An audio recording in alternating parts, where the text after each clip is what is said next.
আমি এখন যেখানে আছি বর্তমান, এটা হচ্ছে একটা ক্যানাল। হ্যাঁ, এগুলো এটা নদী। আমাদের এখানে গাং বলে, অনেকে গাং ভাবে চিনে, অনেকে ছোট নদী চিনে, ক্যানাল হিসাবে চিনে। এটা হচ্ছে গাং। আর গাঙের পাশেও আশেপাশে বাড়ি আছে, কিন্তু গাঙের ওই পাশে বাড়ি আছে, ওই পাশে রাস্তাটাও একটু মোটামুটি ঠিক আছে, কিন্তু এই পাশে কোনো বাড়ি নাই। এটা একটা হেরিং রাস্তা করছিল হয়তো কোনো এক সময়। এই রাস্তাটা এখন আর জাত নাই, এখন জঙ্গলে পরিণত হয়েছে। এই রাস্তাটা পুরোটা এদিকে ভিতরে যা দেখতেছি পুরোটাই জঙ্গল। হ্যাঁ, তো এখানে গাছ গাছালি, এখানে খাদ, এগুলো বলে খাদ, পুকুর বলে, খাদ বলে। তো এই খাদটা হচ্ছে অনেক বড়। তো এখানে কিছু কিছু খাদ আছে, এসব যারা খাদের মালিক, যারা বা খাদ যারা পরিবেশন করে বা মানে যারা চালাচ্ছে এখানে, এটা তো ব্যবসা। এটা অনেক বড় খাদ, বিশাল খাদ। এখানে আছে কয়েকটা খাদ আছে, অনেকগুলো খাদ আছে এখানে।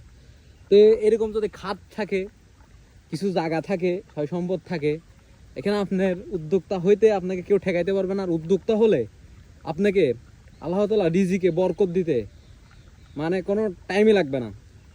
তো আপনি ভবিষ্যতে আপনি ব্যবসা করে আল্লাহ তাআলার সন্তুষ্টে থাকতে পারবেন, আল্লাহ তাআলার রহমতের চাদরের নিচে থাকতে পারবেন।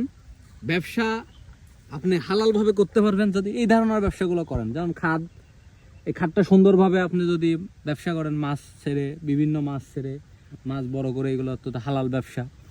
তারপরে গাছ গাছালি থেকে কাঁঠাল মাটাল বেচা, বিভিন্ন গাছ গোছালা লাগানো, এগুলো একটা হালাল ব্যবসা। তো এই ব্যবসার মধ্যে যদি কেউ থাকে, তাছাড়া অনেক সময় আমরা অনেক টাকা অনেক দিকে নষ্ট করে ফেলি। যদি আমরা একটু চিন্তাধারা করি, বা আমার তো এই সামর্থ্য নাই, কিন্তু আমি চিন্তাধারা আমার আছে, ভবিষ্যতে আমি এরকম আমার খাত থাকবে, ভবিষ্যতে গরুর খামার থাকবে, একটা বাড়ি থাকবে ছোটোখাটো, ভবিষ্যতে ব্যবসা করে খাবো হালাল। আপনার কাছে হাত বেড়ায় বেড়ায় টাকা দেন টাকা দেন এই ধরনের কোনো কথাবার্তা হবে না।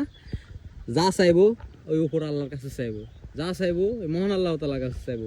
আপনার কাছে বলেন আপনি কাজ করছি টাকা দেন, আপনার কাজ করবো টাকা দেন, এই ধরনের কাজ করা হবে না। আর আপনারা যারা এই ব্যবসার সাথে জড়িত আছেন, তারা তো হালাল, এগুলো ব্যবসা তো হালাল, আপনারা হালাল থাকার চেষ্টা করবেন এবং এই ধরনের ব্যবসাগুলো করার উদ্যোগ নেবেন, সবাই উদ্যোক্তা হবেন। তাহলে আপনি ব্যবসায় বরকত পাবেন, আর ব্যবসাতে আল্লাহ তাআলা বরকত দেয় বেশি। আর ব্যবসা করে আপনি জান্নাতে যাইতে পারবেন। চাকরি বাকরি করে আপনি অসৎ পথে চলে ঘুষ খেয়ে কখনো জান্নাতে যেতে পারবেন না। তো বিষয়টা এমন, আমার ভাই অনেক স্বপ্ন আছে হালালভাবে রুজি রোজগার করা এবং ব্যবসা বাণিজ্য করা। তো আমার হয়তো ওই সামর্থ্য এখনও দেয়নি আল্লাহ, যদি দেয় কখনো আল্লাহ তাআলা, তাহলে আমি ব্যবসা বাণিজ্য করব এবং খাদ, এরকম খাদ দিব। হ্যাঁ, খাদ পরিবেশন করব, ভবিষ্যতে খামার টামার করব, গরু টরু রাখবো, মাঠে এসে গরু রাখবো তাও সমস্যা নাই, ছাগল রাখবো তাও সমস্যা নাই, কিন্তু হালালভাবে যেন থাকতে পারি। দুই দিনের দুনিয়া ভাই, একদিন তো চলেই যাইতে হবে এই দুনিয়া ছাড়ি। তো কি করে যাইতেছি, কি নিয়ে যাইতেছি, এটা তো একটা চিন্তা করতে হবে, এটাই আর কি। তো এটাই শেয়ার করলাম আর কি আপনাদের মাঝে, এতটুকুই শেয়ার করলাম আর কি।